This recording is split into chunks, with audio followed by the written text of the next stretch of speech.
Mas se uma palavra que possa localizar, pelo menos, aonde está a sua mais excelente manifestação, talvez fosse amor.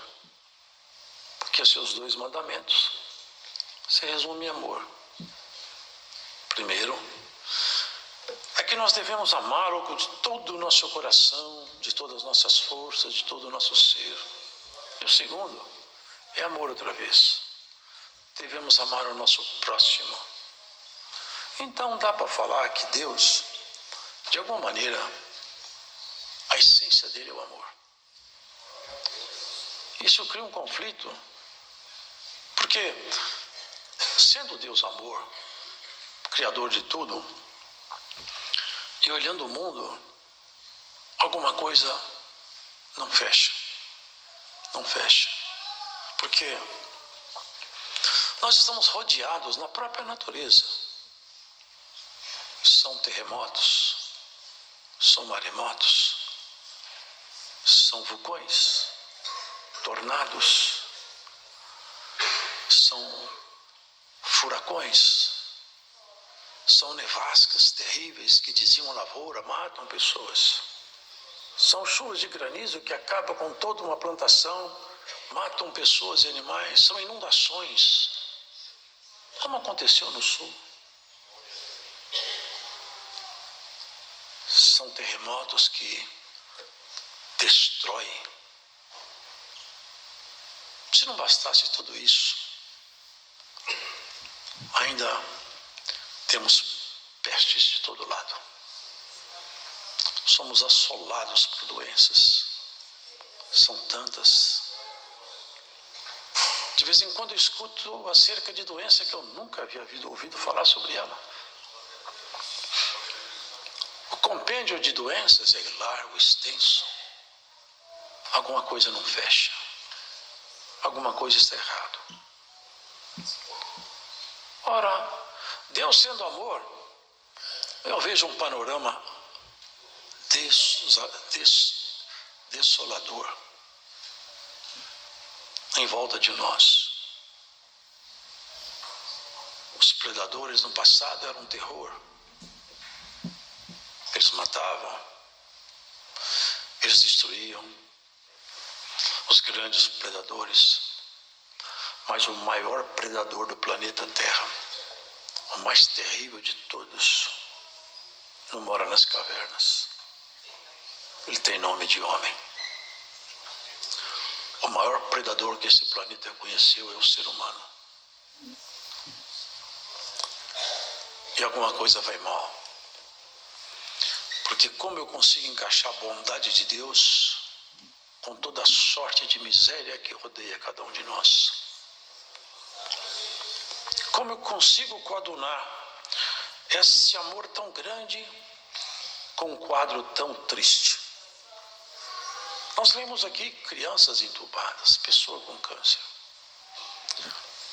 Se nós tirássemos um retrato do planeta e trouxéssemos todos os lamentos de todos os seres humanos, nós íamos ficar aterrados, assustadíssimos. Porque os lamentos, eles se espalham. Em toda casa, em toda família tem alguém se lamentando de alguma coisa. Em toda casa alguém tem um choro em algum momento e é impossível viver sem algum lamento. Alguma coisa não fecha. Alguma coisa está errada. Eu tenho 2 maneiras de enxergar esse erro. Eu falo que esse erro, Deus é o culpado dele. E eu seria louco. Eu falo que o inimigo é o culpado dele. Ou eu falo que o homem é o culpado dele. Alguém tem que ser culpado de tudo isso. De onde vem essa desorganização? De onde vem esse estado lamentável em que nós vivemos e que a Terra sempre viveu? Os homens, quando se organizam, com todo o conhecimento científico, tecnológico, filosófico, eles não conseguem promover o bem coletivo.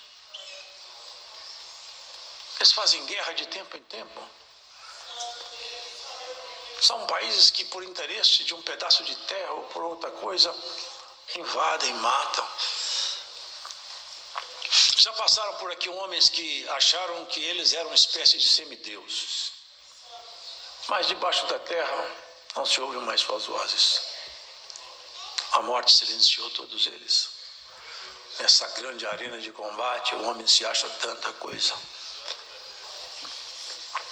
A morte silencia um por um. Um por um. E alguma coisa está errada aqui. Alguma coisa está errada aqui. E se eu não posso culpar Deus, eu tenho que escolher se eu culpo o inimigo ou se eu culpo a mim. Alguém tem que ser culpado. Ou quem sabe os dois.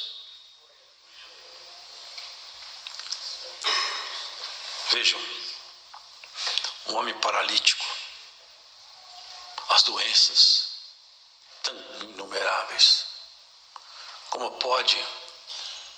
Não deveria ter doenças, mas tem. Como que eu posso entender isso, irmãos? Eu tenho uma explicação. Santa, pura, certa, infalível. Sabe qual a explicação? Isso tudo são sintomas, não são causas. Tudo que se vê em volta de nós, que é mal, é sintoma de um problema, e é um problema só.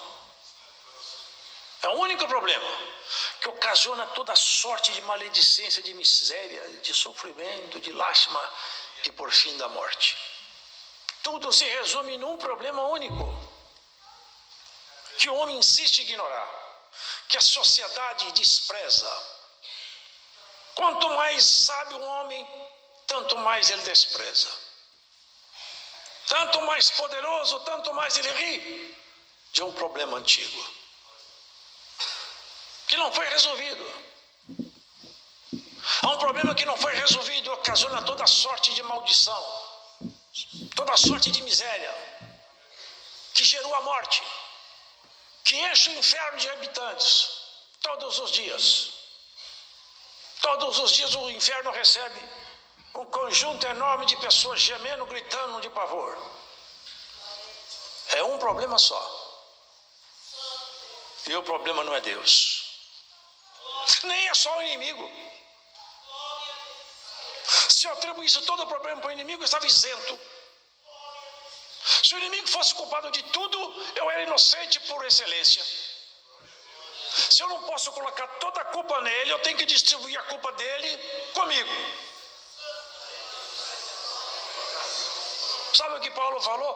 Todos pecaram e todos juntamente se tornaram inúteis. Não há nenhum justo, nenhum sequer. Eu procurei na terra um homem justo e puro e não achei.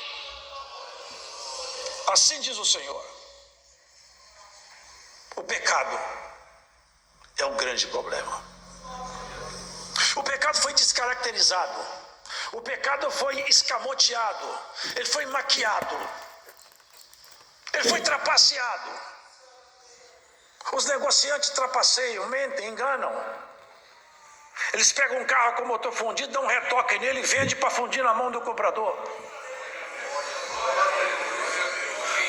Alguém contrabandeou o pecado, mentiu desde o princípio. Não, Adão.